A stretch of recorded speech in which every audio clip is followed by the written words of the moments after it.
Erev Tov, everybody, on Monday night, Parshiot Achrei Mot-Kedoshim. And the essay we're going to read is called A Postscript. But as you've gotten to know Rabbi David Foreman already, you know that he will review and reprise for us the essential arguments that this is a postscript to. The pasuk that his main essay on Kedoshim focused on, or the psukim, are those ones about kind of interpersonal relationships. Don't hate your brother in your heart, reprove your brother, and don't incur guilt on their account. Don't take vengeance or bear a grudge against members of your people. Love your neighbor as yourself. I am the Lord. Those two psukim, and he had a reading of how those different phrases interrelate to one another, which again he'll come back to in the course of this essay. And this postscript he's going to explain is a result of one of his students noticing some textual parallels to a Parshiot story. And I think it's a great example because of his method, because there certainly are connections, and I don't know if they're compelling enough, but they give us pause, and maybe the sort of content of the argument of the connection sort of compensates for the not fully robust number of literary connections. I guess that's how I think about the argument that he makes. You know, when you read a book like Subversive Sequels by Judy Klitzner, you see two stories put together where you can, line up 6, 8, 10 strong textual connections. Here there are fewer, although he will build us up a robust chart.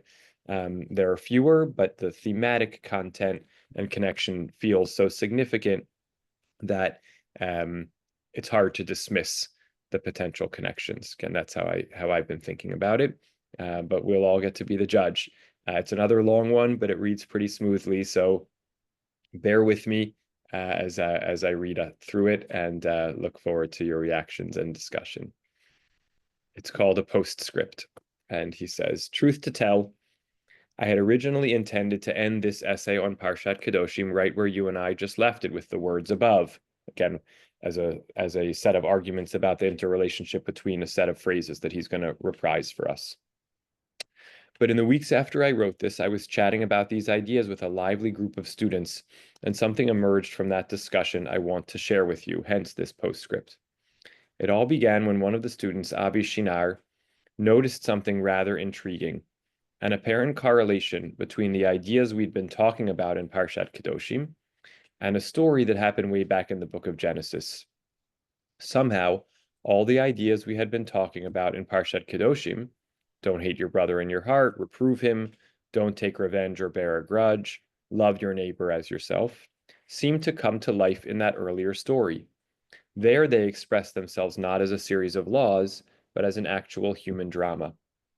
A closer look at the texts revealed a number of linguistic correspondences between the two passages as well.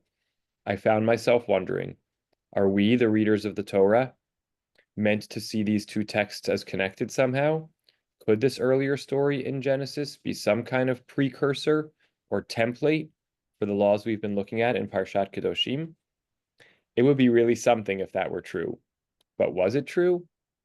In these pages, I'd like to at least show you some of the resonances we saw and begin to explore with you what, if anything, it might all mean. So he often does this also, some sense of, I think there's something here, but I'm not going to overly commit to it. Let me show you how I'm thinking about it, and you be the judge. That's cool. All in the family. So what story was it back in Genesis that seemed to resonate with these verses in Parshat Kedoshim? I'm glad you asked. The story Avi was talking about was the conflict between Cain and Abel. Why even think that the story of Cain and Abel has anything to do with these verses in Parshat Kedoshim? Well, if you think about Cain and Abel, the first thing that comes to mind is hatred between brothers. And lo and behold, in Parshat Kedoshim, the Torah just happens to admonish us not to secretly hate one's brother of all people. Lo tisna et achicha b'levavecha.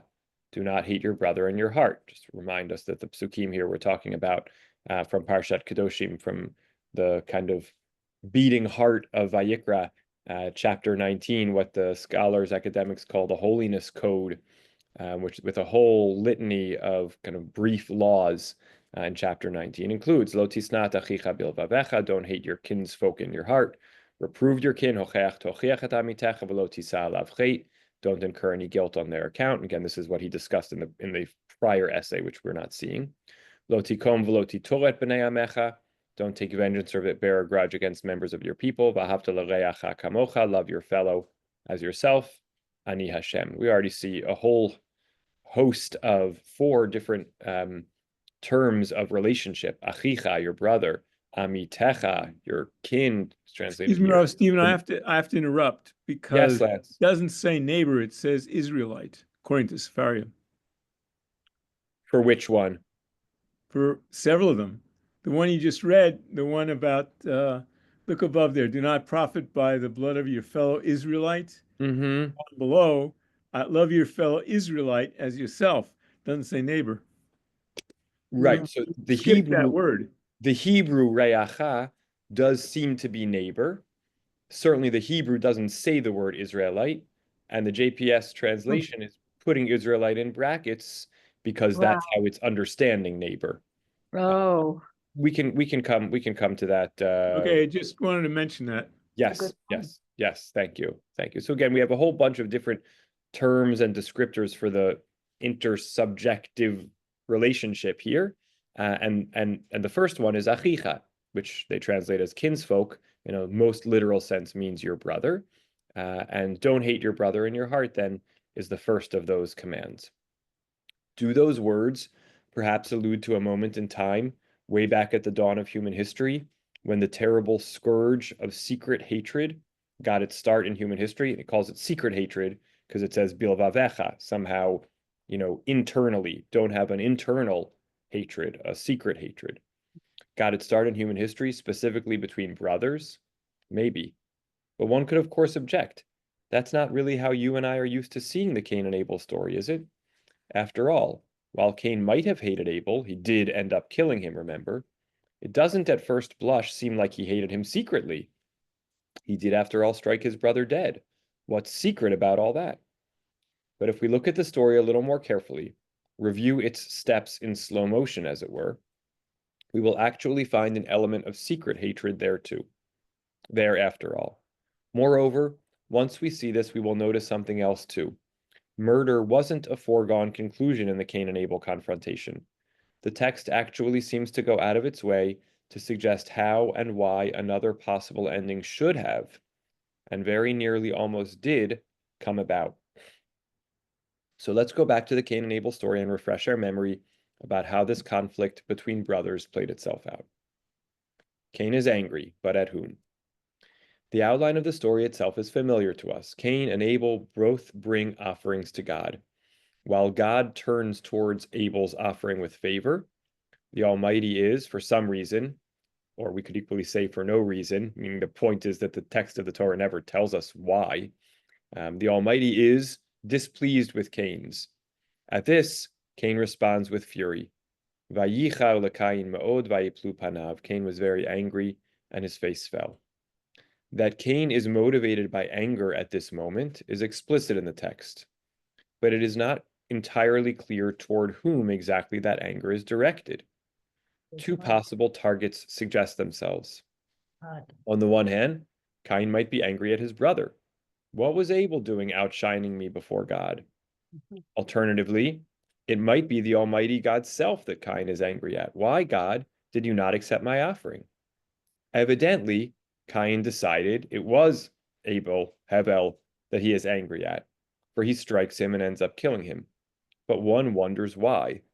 All Abel did was bring an offering just as his brother did. He had no way of knowing or controlling how God would respond, right? And any attempt to explain is midrashic. The text really tells us nothing other than that they brought their offerings and a little bit about the offerings that they brought. We could speculate, and lots of speculation has been made about what might have caused God to show favor towards one or another, but nothing is told to us explicitly. How could they tell whose It was God, after all, who made the choice that disappointed Cain. It may well be that this first story of human conflict is, in actuality, a story of displaced anger. Cain might have been angry at the Almighty, but convinced himself he was angry at Abel instead. Abel, after all, is certainly the easier target. You can't see God, you can't touch God, you can't hit God with a rock. Another thing that bears notice about Cain's attack against Hevel is that it is preceded by a conversation, or at least the beginnings of one.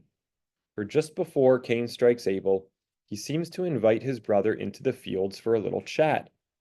Let's actually just go back to read the psukim in order so we have the narrative concrete. We know what we're told and what we're not told. Cain and Hevel are born. Abel becomes a keeper of sheep, and Cain a tiller of the soil. Vayhi miketz yamim, in the course of time, Cain brought an offering to God from the fruit of the soil, and Hevel, for his part, brought from the choicest of the firstlings of his flock. God paid heed to Abel and his offering, but to Cain and his offering, God paid no heed. Cain was much distressed. He translated it as angry, and his face fell. Okay, so that's the backdrop. God says to Cain, "Why are you distressed? Why is your face fallen? If you do right, there is uplift, but if you do not do right, sin couches." Interesting. It seems like crouches may be as good, if not a better translation, at the door. Its urges toward you, yet you can be its master. That's a side conversation between God and Cain.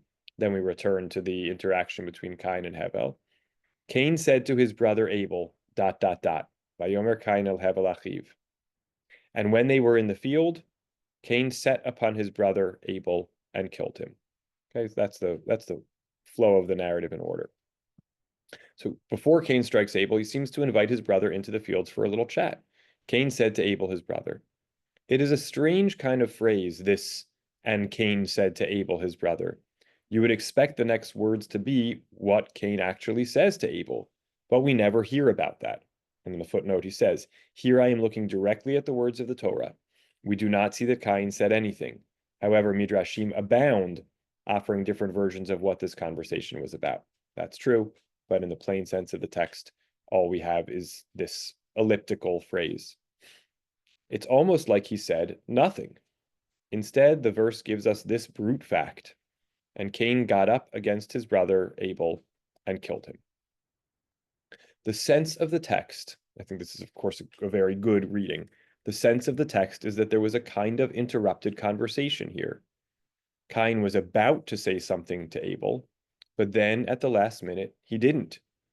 And in the void left by his silence, Cain's actions preempted his words. He got up and killed his brother. The footnote here, footnote 7, is another important close reading point. He writes, remember, the verse doesn't say Vayidaber Cain el Hevel, that Cain spoke to Abel. Instead, it says Vayomer Cain el Hevel, that Cain said to Abel. And that's what makes the phrase puzzling. Think about it from the standpoint of basic grammar. If X spoke to Y, I don't need to know what X said for that to be a complete thought. But if X said to Y, well, for that to be a complete thought, I need to know what X said. The Torah seems to break its own rules of grammar by telling us that Cain said to Abel, but then not telling us what Cain said. The explanation I put forth here, that the Torah is intentionally creating the sense of an interrupted conversation here, was suggested to me years ago by a teacher of mine, Rabbi Yosef Leibowitz. All in all, the text implies that Cain almost did what the verses in Leviticus suggest you should do in a situation like this. Don't hate your brother in your heart. Tell him what the issue is. Show your cards to him. Here he's going back on the essay that that preceded this postscript, in which he suggests that the relationship between these two phrases, don't hate your kinsfolk in your heart, reprove your kin, are not like two separate mitzvot, but they're saying when you have a grievance against a fellow, instead of building up the hatred in your heart, engage them by telling them what they did that hurt you and how you would want it to be different. And he'll come back to the third phrase in this in a moment. So what he's sort of saying is, Cain didn't do what this verse says. This verse says, instead of hating your brother in your heart, go raise the issue with them. And he almost did. He invited him into the field for a conversation to say what he was upset about, but then he didn't follow through. Instead, Cain turned his back on that course of action at the last moment. He attacked Abel instead of talking to him. What might have happened had Cain actually followed through on that conversation with his brother? Perhaps words might have led to reconciliation, but in their absence, smoldering anger erupted into violence instead. What kind of violence? We don't really know exactly how Cain killed Hevel. The Torah only tells us that Cain did in fact kill him. Lots of midrashim about that too. But the careful reader will notice that the text tells us just a smidgen more than this. Look once more at the verse that describes Cain's attack. Do you notice anything extraneous about it? Vayomer Cain el Hevel achiv. Hint, he put it in red. Vahi biotam basadeh, vayakom Cain el Hevel achiv vayahargayu. Cain said to Hevel, his brother, right? And then we don't get what he said. And when they were in the field together, Cain got up toward his brother Abel and killed him. What more information, really, am I given by the text with this little addition about Cain getting up toward his brother? Let's say the text had omitted it, and all we heard was that when Cain was in the field with Abel, he killed him. Would we really know any less about what happened? Why then did the text bother to tell us that Cain got up toward his brother?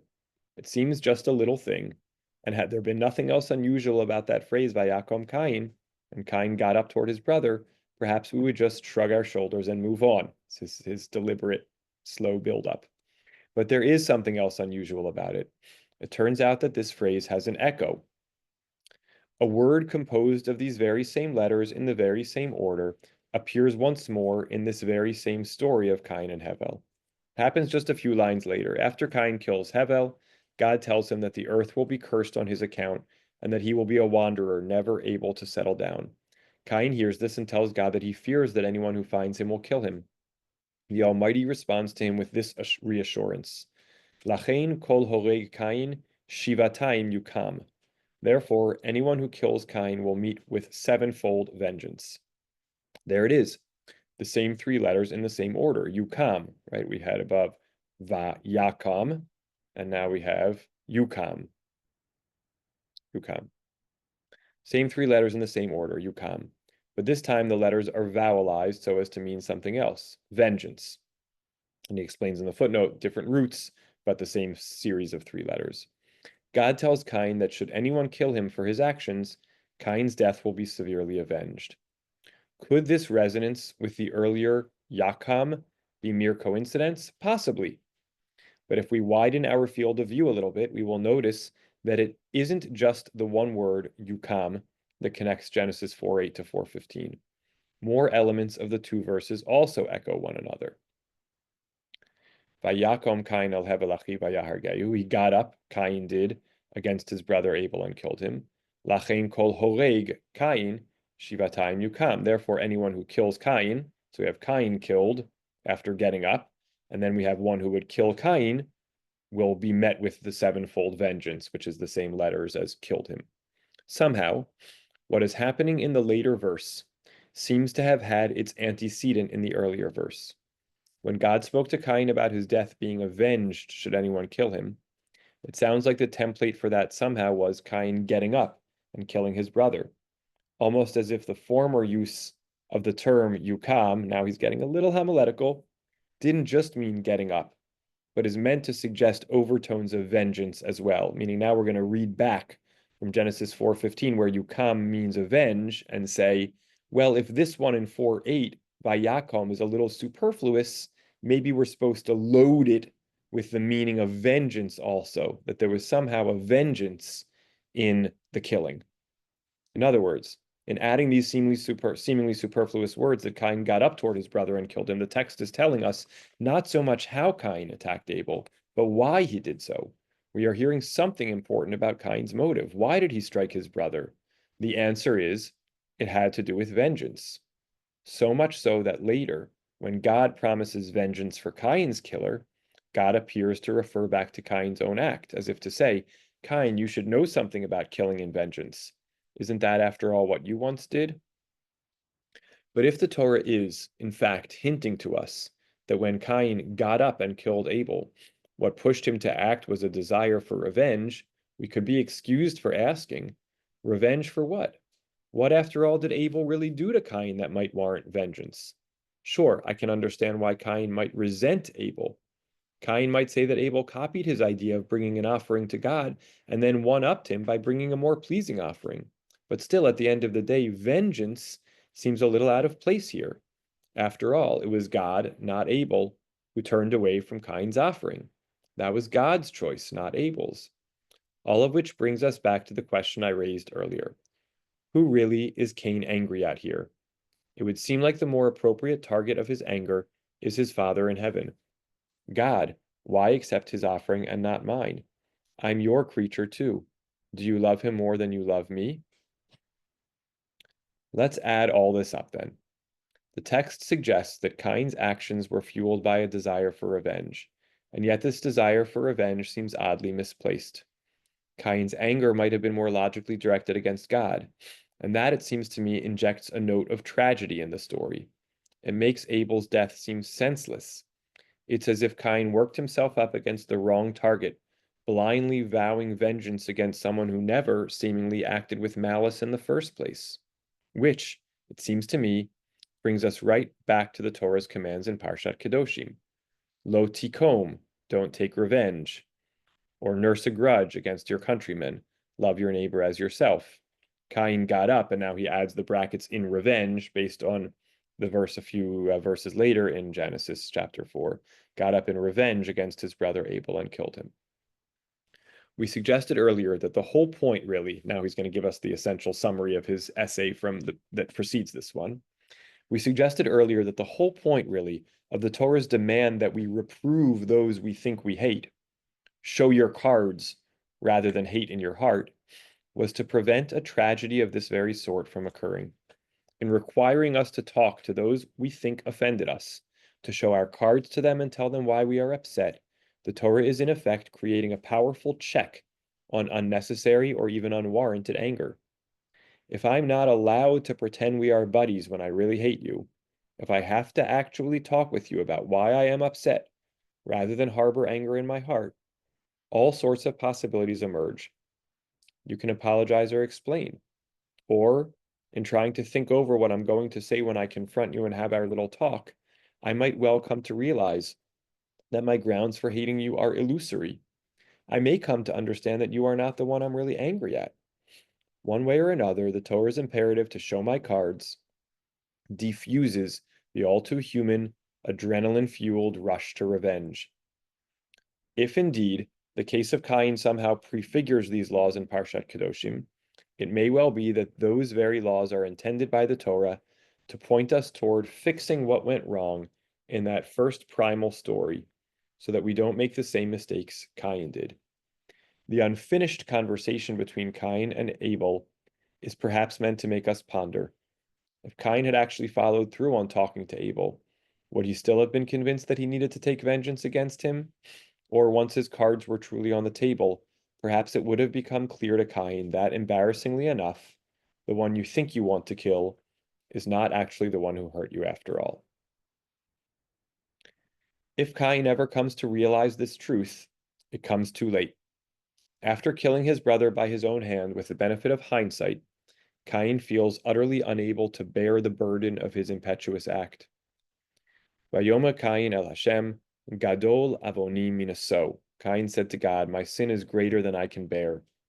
Remarkably, this phrase too, my sin is greater than I can bear, finds an echo in the precepts we've been looking at in Parshat Kedoshim, the end of the pasuk. Hocheach tochiach et amitecha, v'lo tisa alav chet.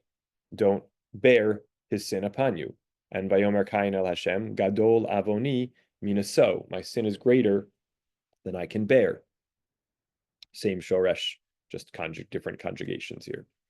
Parshat Kedoshim warns us that when we fail to explain why we feel hurt, and instead allow our anger at our supposed nemesis to fester in secret, in these situations, the moral burden of the situation can quickly and surprisingly shift.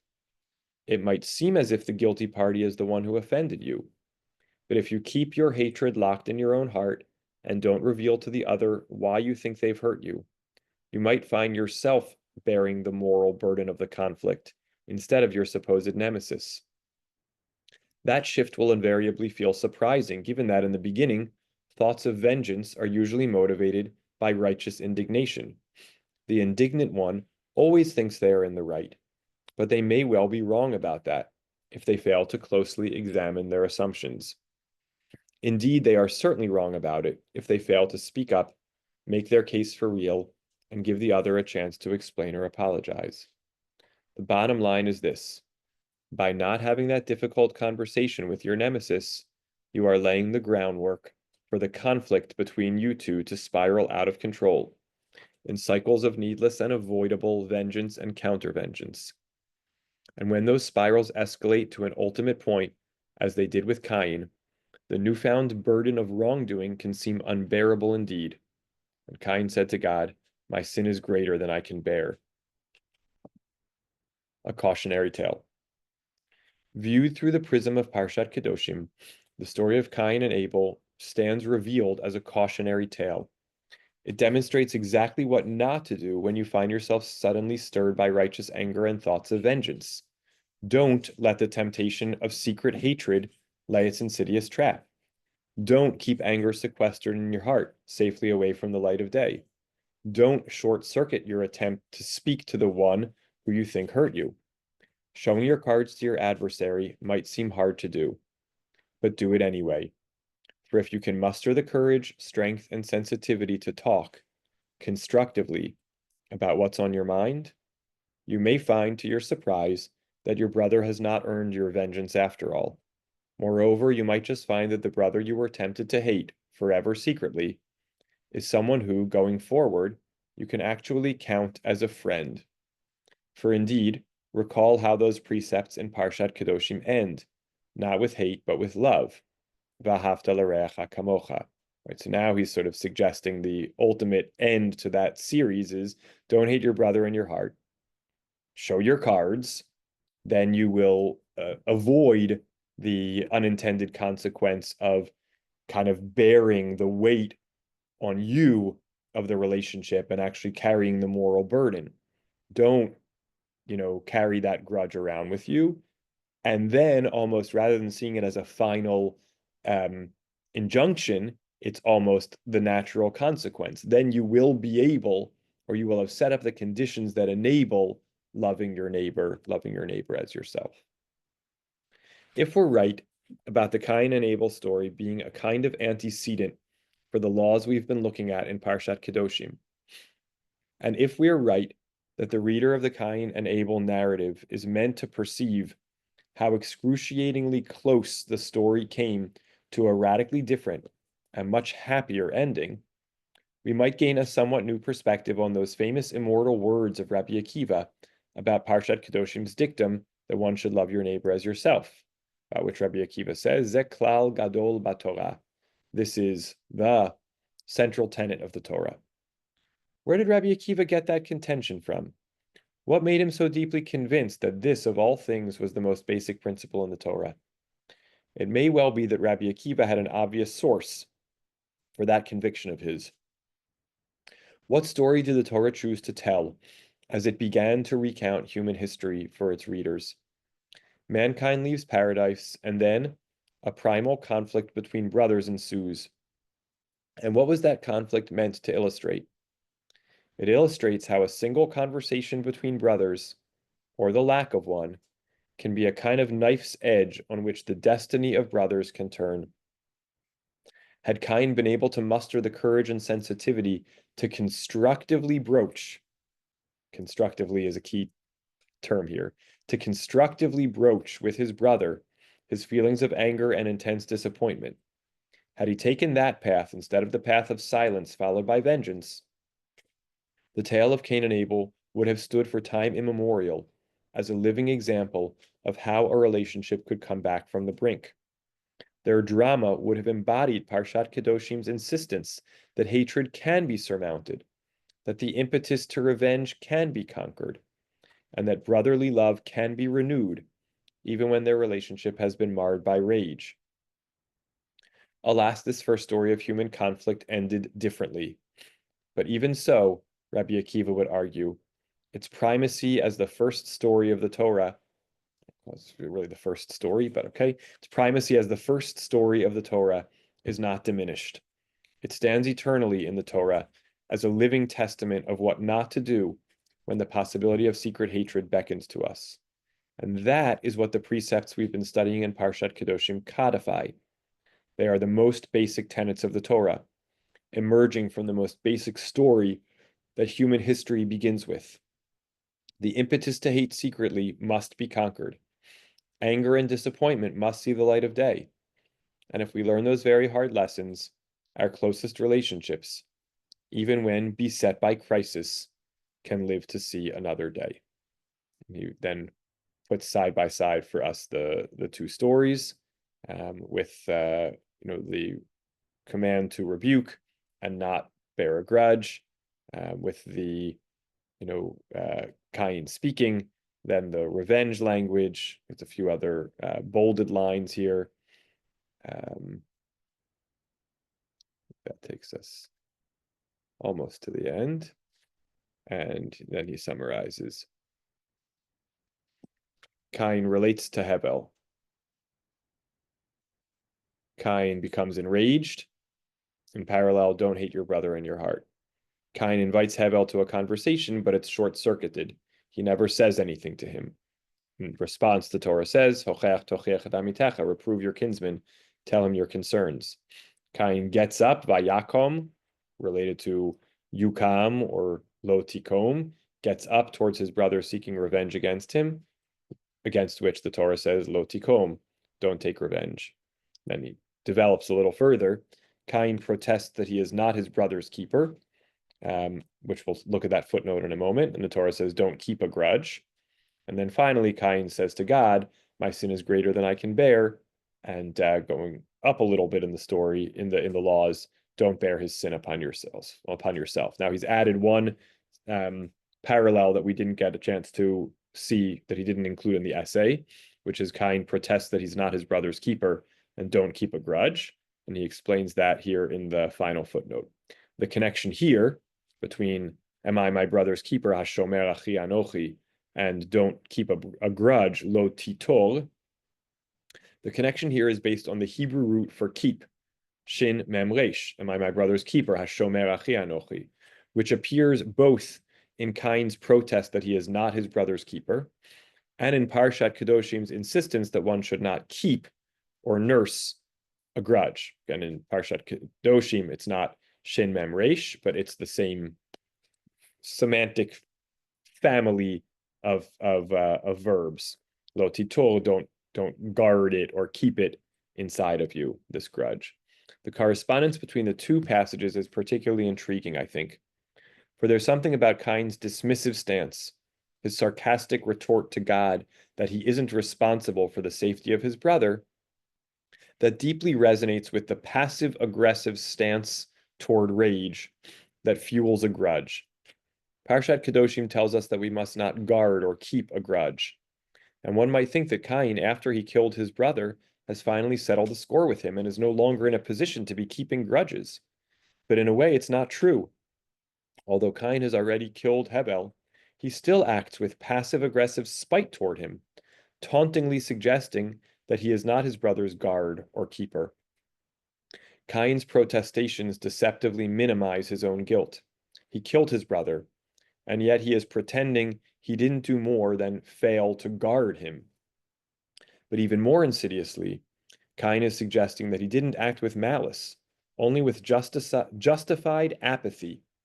And that really is the essence of grudge bearing, the lie we tell, even to ourselves, about our own lack of malevolent motivations. I'm not like some people I know who don't lend axes. Sure, you can have my wheelbarrow.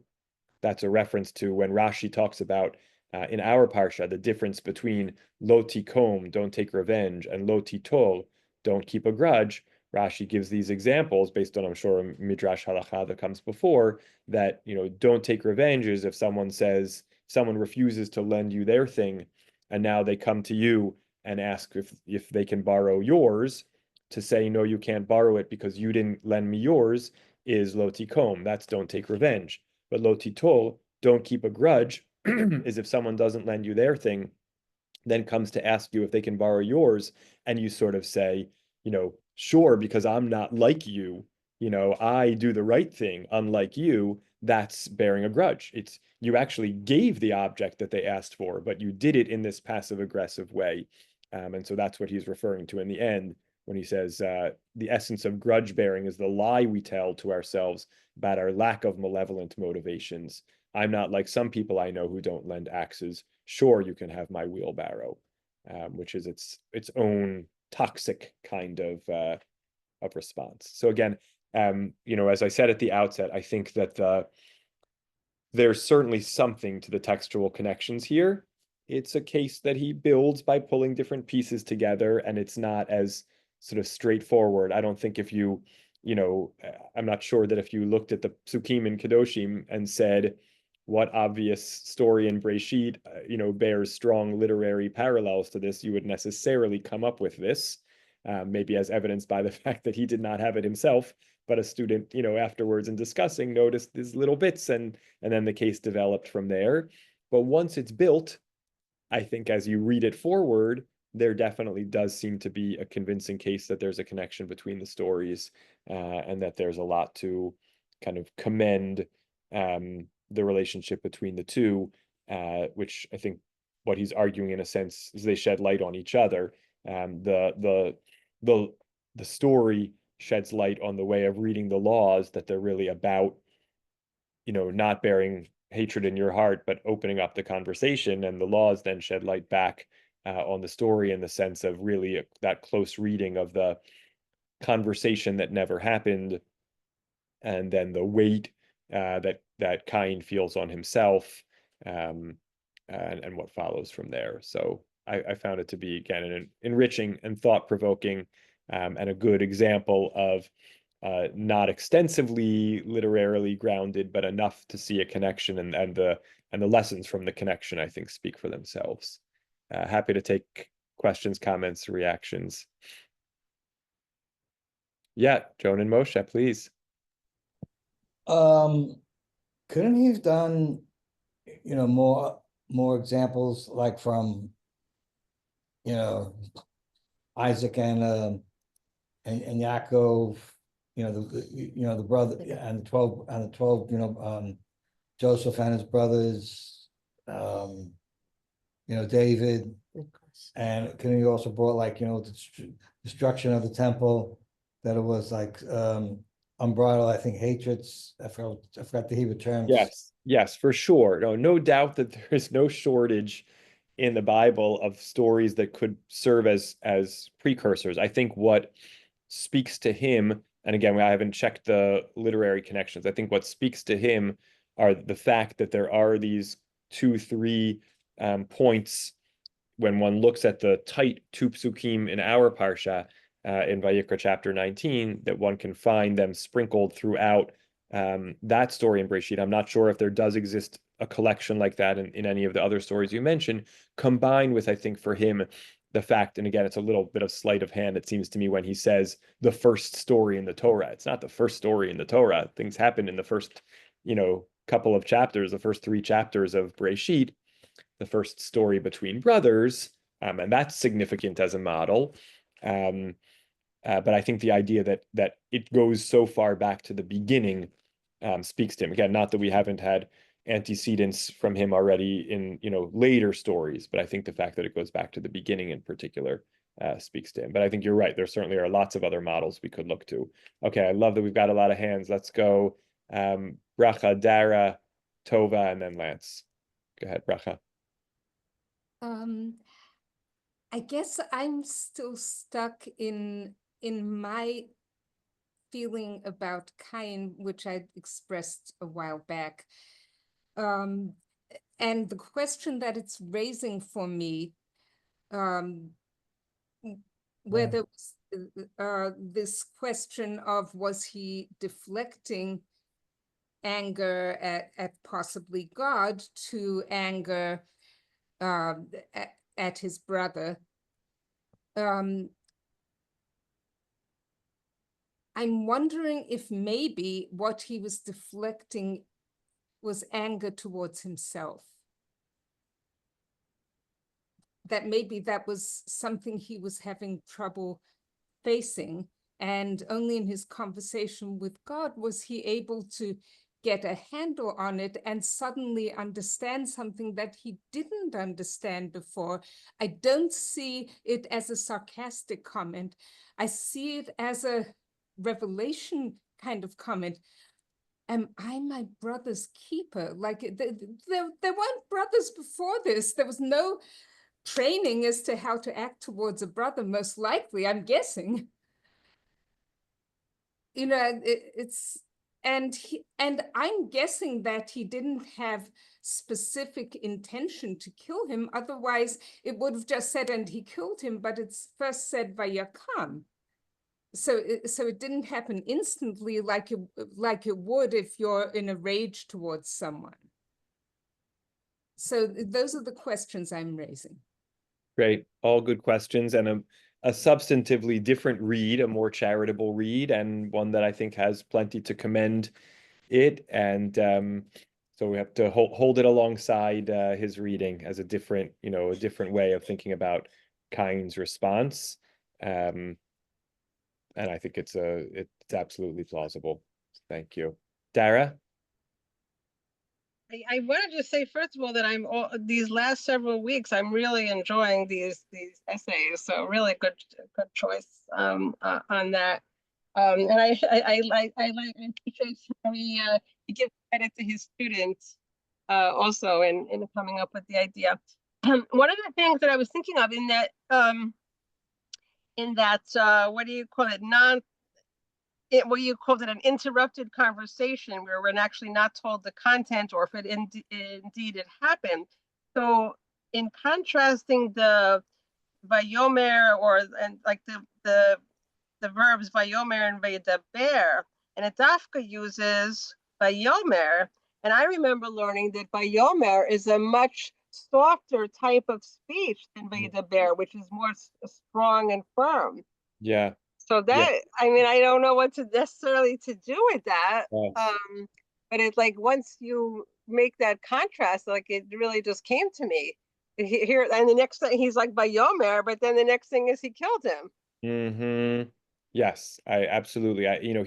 He's pointing out the kind of technical, I don't know exactly what we would call it, but the technical grammatical difference between Vayomer and Vayedaber, that Vayomer introduces, sets up a quote, whereas Vayedaber just describes that speaking happened without necessitating and kind of open quote.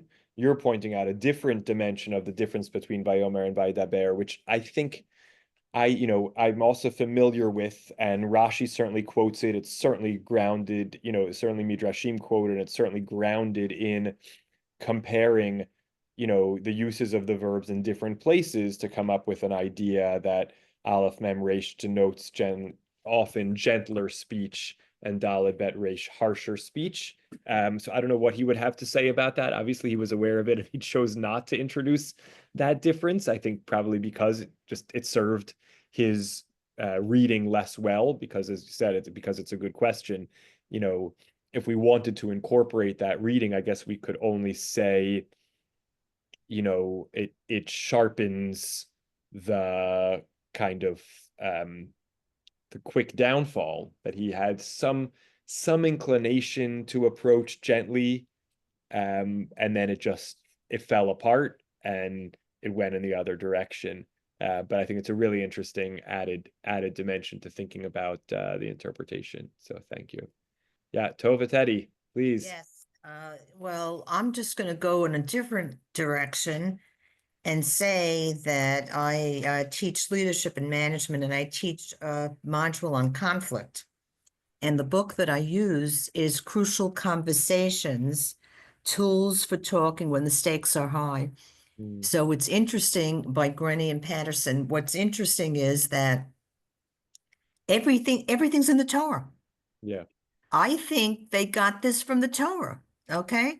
So these people did research on the importance of having crucial conversations. In other words, when your emotions are high and stakes are high, rather than hold the baggage, it interferes with relationships, it interferes with teamwork, it interferes with outcomes and goals that you want to achieve in any setting, whether it be in a healthcare environment, in a synagogue, or any place.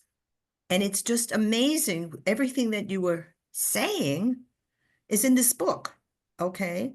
And the important thing that they emphasize, there's like a continuum where you see or hear something, it creates an emotion. And if you don't manage those emotions impact your behavior. So in having the conversation and getting to the other person's story, that's what Cain needed to do, is to get to Abel's story about what he was, what his story was. So it's just fascinating for me that it relates to what I do professionally and what I teach. Yes, thank you. It's great. We didn't read his first essay here, so it's hard to dive into that. And there's a lot to say about his interpretation of the psukim there and about how to apply it to our everyday lives. I always carry around, when he said constructively broach the conversation, I think and the Gemara talks about this, about the mitzvah of tochacha, of reproving a neighbor. It requires such delicate care and intention and practice from the reprover's side, and it requires receptivity from the reprovee's side. And it's so hard to know if both of those things are going to be present. That, like, this certainly there's a deep wisdom in this, but what percentage of the time can it actually be carried out is sort of a question I wrestle with. And I often think,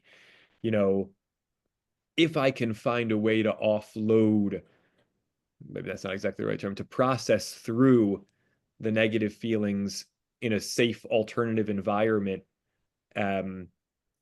that feels like it could be better, especially if it's not a persistent problem.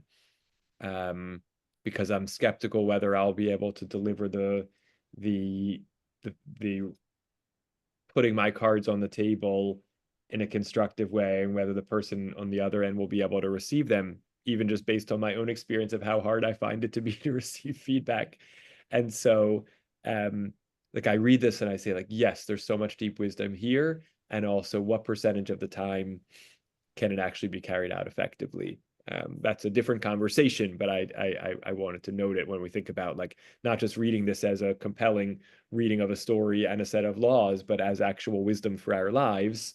He didn't spend so much time on that. He set up the ideal model, but when can it actually be carried out is something I think about. Lance? What do the 3 dots represent?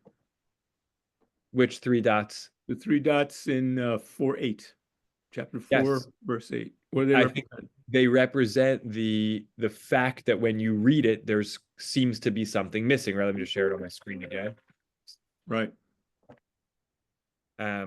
Right. When it says Cain said to his brother Abel, because the verb is vayomer, and that really means open quote. So the ellipsis is inserted as a way of saying something seems missing here. The content of the speech is missing. We'll see what the asterisk says. Okay, ancient virgins, including the Targum, read, "Come, let us go out into the field." That somehow what he said to him, Vayomer Cain el Hevel Achiv, somehow the next 3 words, Vayhi biotam basadeh, and they were in the field. There are ancient versions that actually read that what Cain said to Hevel, his brother, was something like, "Come, let us go out in the field."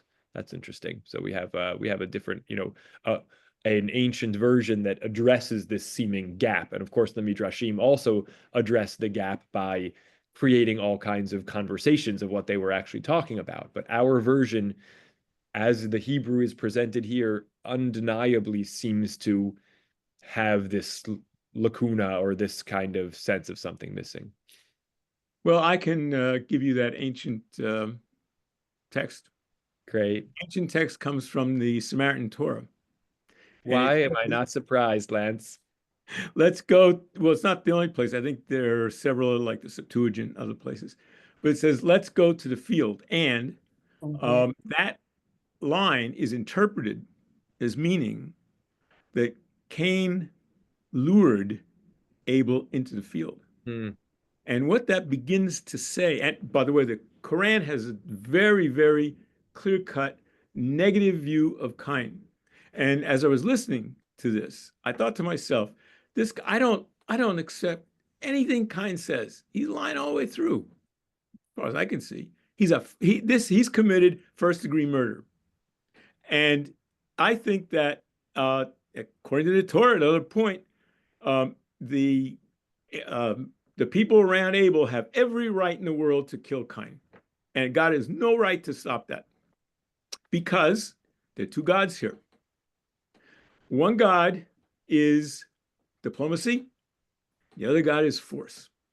One God is the book of Jonah. One God is the book of Nahum. And the difference is a huge difference.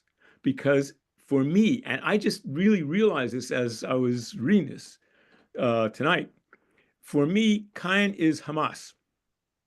And the whole business of love thy neighbor as thyself comes right out of the New Testament twice. And what Jesus says is second only to loving God.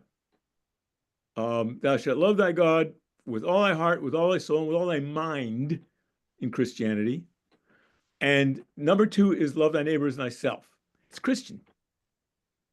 And if you look at that line, okay, there are two parts of it, right? The first part is about vengeance, and the second part is about loving your neighbor. What if this were poetry, where both sentences mean the same thing? Now, my suggestion would be that this was put in there, that there are tons of things in the Torah that come from Christianity thrown in there. But I can't prove any of that. I can't begin to tell you. There are other people like David Weiss-Livni who also see, and Rabbi Zev Farber, who would agree with me that there are all kinds of problems with the text. And, it's not written by one person. Just as Shakespeare was not written by one person. I could prove that, but I don't want to go into it here. But the point that I'm trying to make is my favorite quote is, you do not talk with terrorists. You do not negotiate with terrorists. You kill terrorists. Who said that? I don't know who said that. Rabbi Meir Kahana. And I must tell you that in my area, 2 weeks ago, there was an Israelite who came to speak at Young Israel of Woodmere.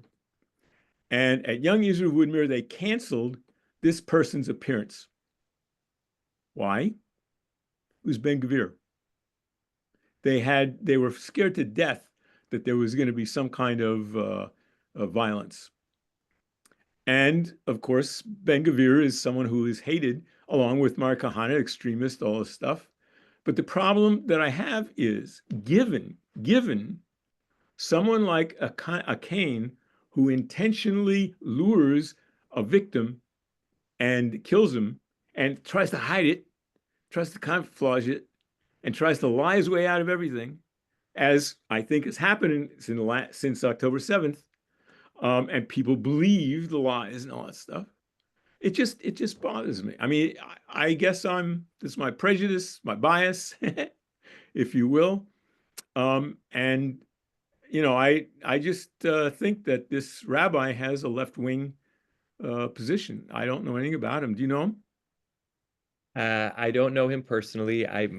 So I can't even begin to speculate what his. I hope I'm wrong. I have no idea. Thank you. I'll follow up on the first part of what you said in terms of the Samaritan Pentateuch. I just in a quick search, I see that Kasuto has a long comment on our pasuk, and he says, as we said, Vayomer is meant to introduce a quote. We don't have the quote here. He lists a handful of places in the Tanakh where maybe Vayomer could mean, more like Vayedaber, but he says they're all in question. And he cites a series of the ancient versions that have "let's go out to the field," it actually seems like they're not rereadings of Vayhi biotam basadeh when they were out in the field, but it seems like they're actually additions into the text, although it's not totally clear. And he, analyzes them. And just, by the way, just to add on to the potential interpretations or ways of resolving the difficulty, he says after he mentions all of them that they're all forced interpretations, and then he says there were some who suggested to actually modify the word vayomer, that it was vayomer is wrong in the text, is corrupt in the text, and it should really be like vayishmor, replace the aleph with a shin, or vayemer or vayemar. He struggled with him, he murmured to him, and then he says these are all weak attempts to get out of this difficulty. And then it looks like he starts to suggest a whole other reading, but I can't get through it now. So Kasuto, if you want to delve into this textual question of the elliptical Vayomer here, I would recommend Kasuto as the next place to go. Any last thoughts before we wrap up? I just want to, may I say one thing? Yep. And then we'll go to this morning at Bert Nussbacher's. Yeah. His class, he was supposed to have a guest rabbi. The guest rabbi had a medical procedure and couldn't come.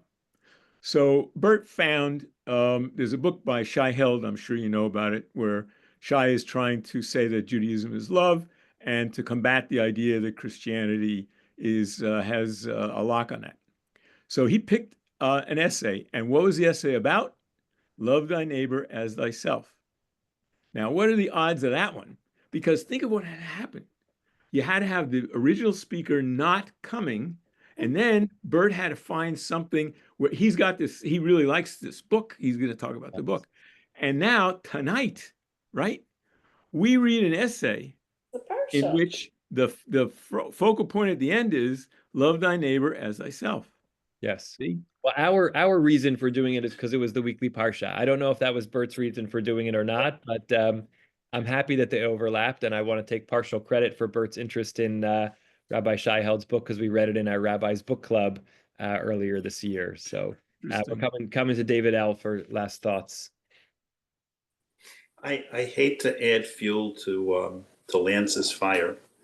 And I don't know, Lance, whether you can think that maybe Jesus is simply quoting the Torah. I don't know which direction that importation is coming from.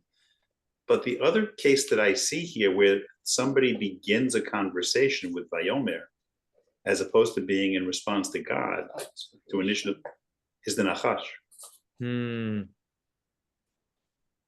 So that was one thing that struck me in the text. The other question that I have actually is that our Parsha, I believe, only speaks about relationships between Israelites. And it's interesting that I think that Rabbi Foreman makes a very strong case, and it's interesting that the Torah chooses a universal story. The pre-Israelite history has to be the hook over here. Yeah, that's a nice connection. And in so doing, is it suggesting to us that these are certainly universalizable, guidelines for human relationships? How broadly applicable are they? Sort of compulsory, but that maybe their wisdom applies across without respect to parochial boundaries. I think it's a great point, and it relates, circling back, it relates to Moshe's question earlier, why there were so many stories that could have been chosen as the kind of biblical precursor. There's some textual relations, but there are others that could have been chosen. So a universal story plays interestingly then with the more narrow application of the law. So I think it's a great point, something to think about in general when we see the narrative antecedents and how they, when it's a narrative and a law, how do they play together in terms of the audience or the group that's being spoken to. So great. All right, thanks everybody. And just quickly checking my calendar, I think we are on for our regularly scheduled learning next Monday night. So looking I'm gonna forward to it. make one quick point That's about, Moshe. I think Judaism came before way before Christianity. So how could something like that came before Christianity claim that that was in Christianity? It doesn't make Right. sense. Right. I'll let you and Lance discuss offline for now. May I make a quick point? Quick point. Who wrote the Zohar? There's a question, right? Was it some ancient rabbi, or was it Moses Cordova? Was that the guy? And Moses Cordova set it up so it looks like it was an ancient text, but he just did that to get readers. Mm-hmm. So there are all kinds of tricks that could be played here. That's what I would suggest. I don't trust anything. A good rest of the week. Love to mom and dad, and good night, everybody. Great to learn together. Thanks to all who joined. Bye-bye. Thank you.